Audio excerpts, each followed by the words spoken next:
Donc, concernant les médicaments, comme je vous l'ai dit, ici je vous ai mis donc toutes les classes pharmacologiques, les insulines, la metformine, les sulfamidés, les glinides, glitazone, incrétinomimétique, glucagon.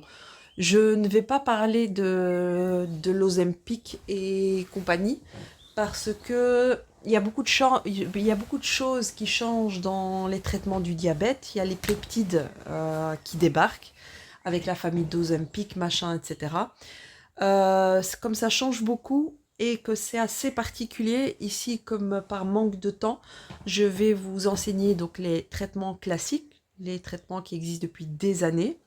Gardez juste en tête que l'Ozempic est quelque chose qui est différent.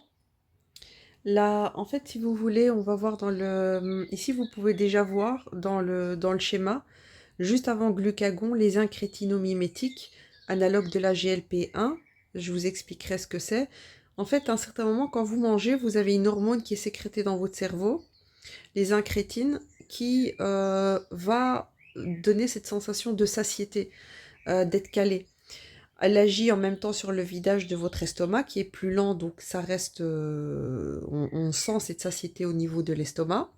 Elle augmente l'insuline, elle diminue le glucagon et elle agit sur le cerveau pour augmenter le message de satiété, de je n'ai plus faim. Et donc, elle est destinée aux diabétiques de type 2, mais comme il y a eu tellement de succès, les gens qui voulaient perdre du poids l'ont utilisée, avec plein d'effets indésirables. Et à l'arrêt de ce traitement-là, vous reprenez le poids que vous avez perdu. Ça, c'est très important de le savoir, parce qu'il y a plein de choses qui tournent sur les réseaux sociaux. C'est de la perte de poids à court terme si on ne met pas en place des mesures hygiéno-diététiques. Et il y a plein d'effets indésirables. Donc il y a eu plein de problèmes avec l'Ozempic. Vous avez, je ne sais pas si vous avez connu ça cette année, il y en a moins. L'Ozempic, qui est pour les diabétiques de type 2, a été en rupture de stock par les gens qui voulaient perdre du poids. Donc les médecins ne pouvaient plus prescrire ça si on n'était pas diabétique. Et puis à un certain moment, c'était que les endocrinos qui pouvaient prescrire. Donc la firme a mis sur le marché un produit qui s'appelle Wegovy. C'est la même chose que l'Ozempic, mais l'autorisation de mise sur le marché pour les gens qui ont un BMI de plus de 27, voire même plus de 30, pour éviter que les médecins prescrivent de l'Ozempic qui, lui, est à des dosages différents et qui est plus adapté aux diabétiques de type 2. Donc ça, c'est un véritable succès maintenant, ces incrétinomimétiques. Je vous ai dit, cette fameuse hormone de satiété. Il y a plein de nouveaux cousins qui arrivent sur le marché. C'est toujours le même principe. On ne prend pas ça comme on prend un bonbon parce qu'il y a plein d'effets indésirables. Et ici, on parle des hormones et on parle de produits qui agissent même sur le cerveau. Donc, pour l'instant, le Wegovy, c'est pour les gens qui veulent perdre du poids, mais qui ont déjà un BMI de plus de 27-30. Donc, c'est déjà euh, en surpoids proche de l'obésité. Et l'Ozempic reste donc pour les diabétiques. Ça, c'était la petite parenthèse, parce que souvent, quand je fais ce chapitre-là, en tout cas depuis les 2 dernières années, les étudiants se posent beaucoup de questions avec ce fameux Ozempic. Donc, je récapitule. Diabète de type 1, le seul traitement possible, c'est l'insuline. Diabète de type 2, regardez. On va commencer avec un de ces traitements oraux, metformine, les sulfamidés, les glitines, les glitazones ou les incrétinomimétiques. Ils sont classés par le plus utilisé au moins utilisé. Donc, un médecin va toujours commencer avec metformine. Si c'est pas assez, il va regarder associer 2. Par exemple, metformine et le sulfamidé. Si c'est pas assez, 3.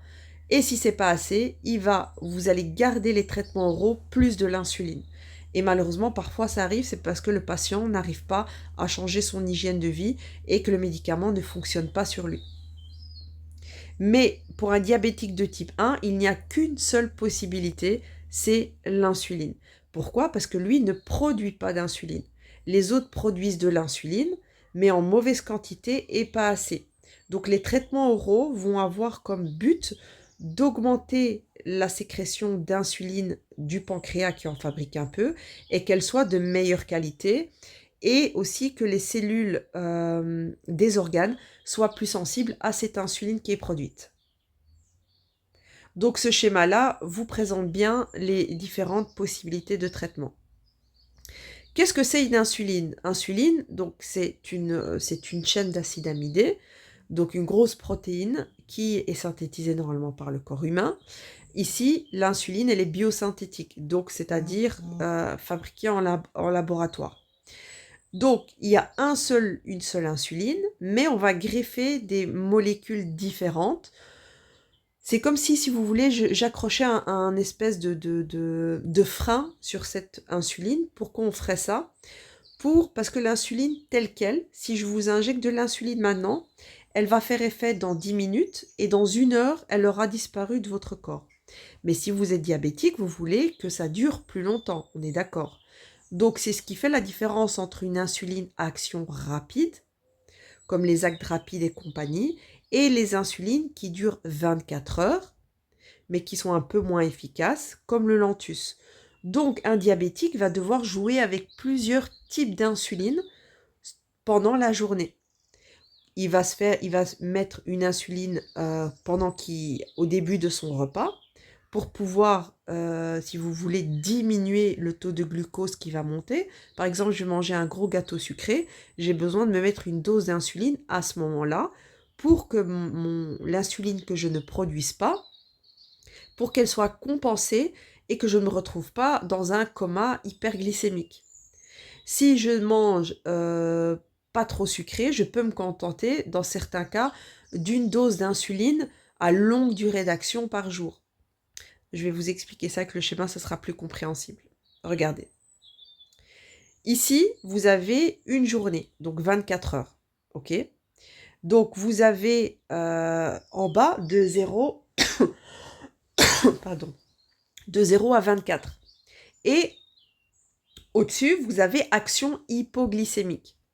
Donc, c'est sa capacité à descendre votre glucose. N'oubliez pas, dans le diabète de type 1, il n'y a pas d'insuline. Donc, si je mange trop sucré, en quelques heures, le sucre attaque mon cerveau et je décède.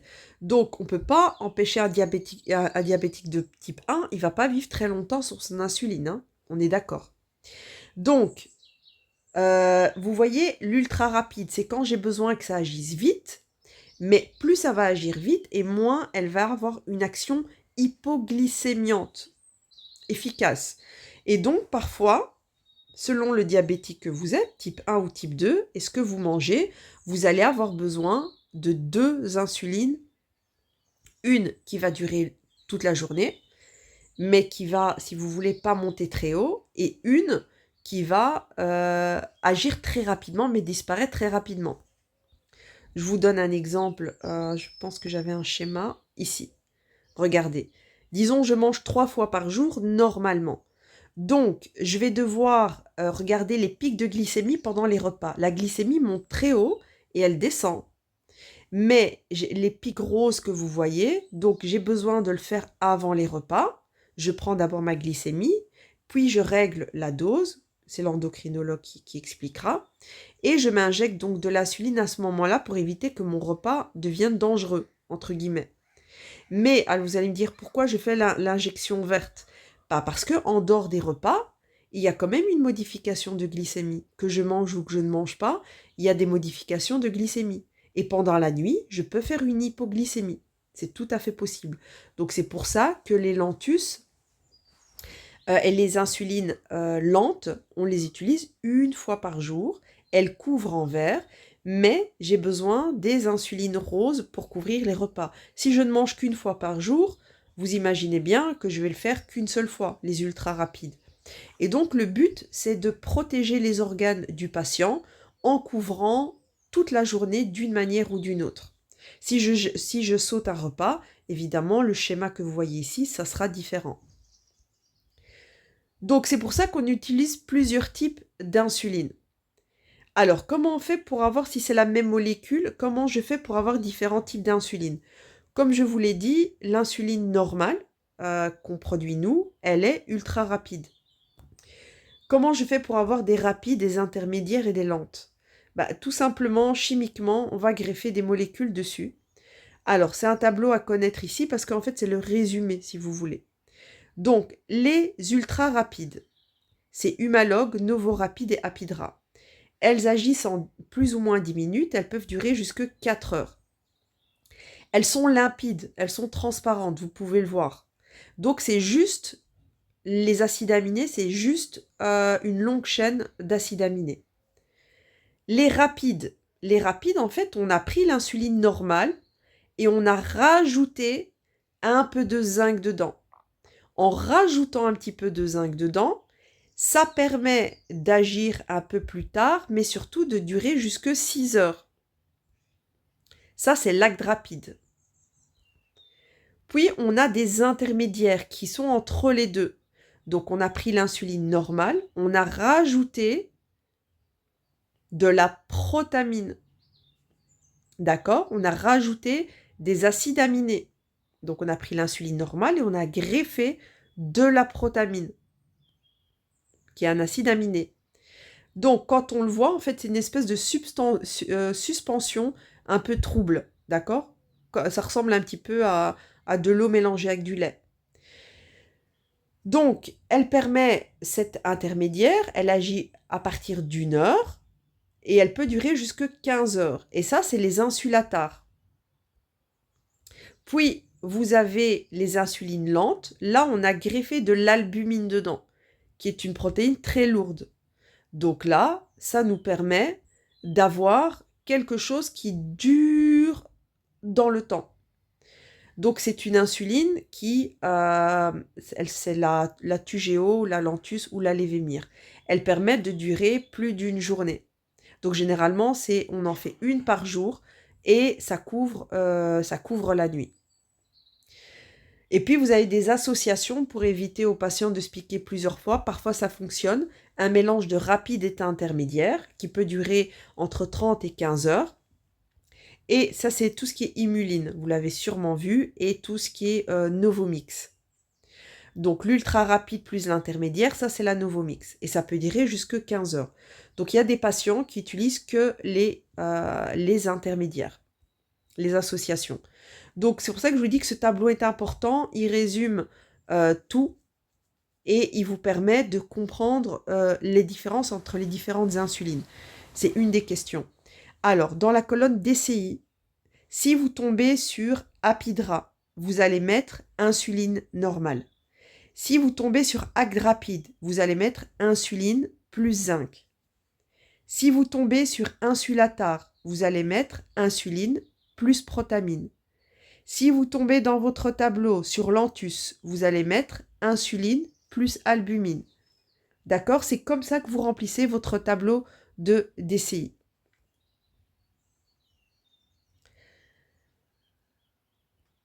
Donc, au niveau de comment on choisit les insulines, c'est le médecin évidemment, mais on va le choisir selon le type de diabète. Diabète de type 1, de type 2. Si je mange normalement, si je fais des régimes, si je fais du sport ou pas, si je suis enceinte ou pas. Ah oui, quand vous êtes enceinte, diabétique, il y a le diabète de grossesse qui disparaît généralement après l'accouchement. Parfois, il ne disparaît pas.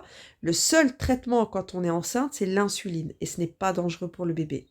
On ne peut pas prendre les traitements oraux quand on est diabétique et enceinte. Donc, généralement, il ne faut pas s'inquiéter parce que les gens qui sont diabétiques, ils ont un espèce d'éducateur. C'est les trajets de soins, si vous avez vu ça, les trajets de soins. Donc, il y a vraiment un infirmier qui explique, qui accompagne, parce que malheureusement, il y a beaucoup d'enfants qui sont diabétiques de type 1. Alors, les nouveautés, généralement, dans le diabète, on a des pompes à insuline.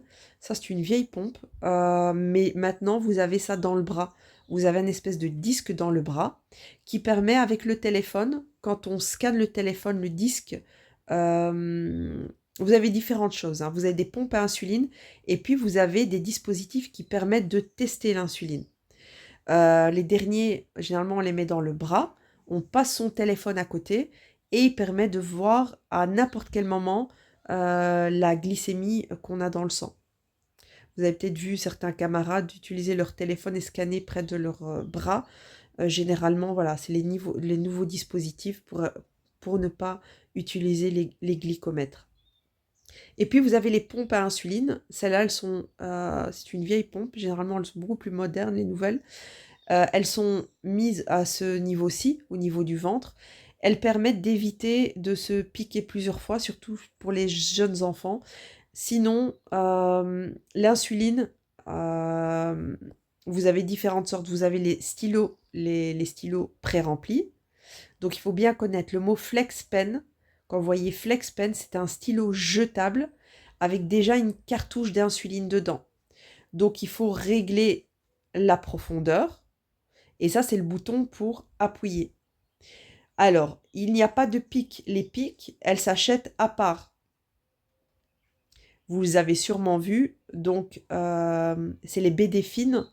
Donc, ce sont les petites pics qu'on vend à part. Je vous montrerai en classe. On enlève le petit opercule.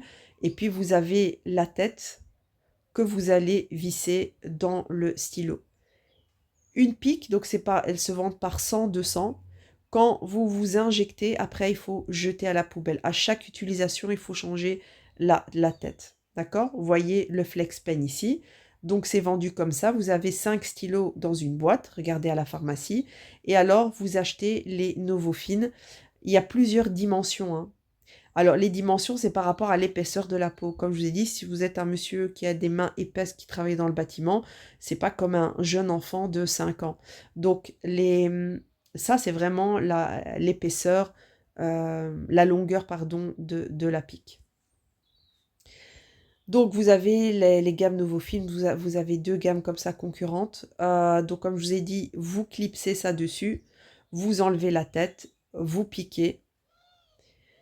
On ne doit pas enlever une bulle d'air, hein. C'est simplement, on donne un petit coup et l'injection est prête. Alors, on désinfecte toujours. Vous avez les petits cotons Soft-Zélin, Cosélin, là, qui se vendent à la pharmacie. Donc, on pique où? Généralement, on pique au niveau du ventre. C'est ce qui est le plus simple. Alors, ici, vous avez les zones. Qu'est-ce qu'on peut voir ici? C'est quelqu'un qui s'est piqué trop souvent au même endroit. Il a une lipoatrophie. C'est un des effets indésirables. Regardez, lipoatrophie. À force de piquer, la peau s'est contractée. Donc c'est pour ça qu'il faut bien changer de zone et parfois même dans d'autres endroits comme les bras ou les cuisses si ça permet. Jamais dans les fesses, vous comprenez, parce que sinon ça reste bloqué dans le grain. Donc l'insuline se garde au frigo entre 2 et 7 degrés. Quand elle est ouverte, quand votre stylo est ouvert, vous ne devez plus le garder à température entre 2 et 7 degrés. Vous pouvez le garder à température ambiante jusqu'à la fin. C'est quand vous stockez que vous gardez au frigo. Donc, comme je vous ai dit, indication type 1, type 2, grossesse, diabète gestationnel. Effet indésirable, quand la dose est mal faite, entre guillemets, enfin mal faite, mal dosée, on peut avoir des hypoglycémies. On peut avoir des prises de poids. Pourquoi? Parce que n'oubliez pas, l'insuline permet de stocker le glucose. Donc, on peut avoir une prise de poids légère avec ce médicament-là et l'hypoatrophie.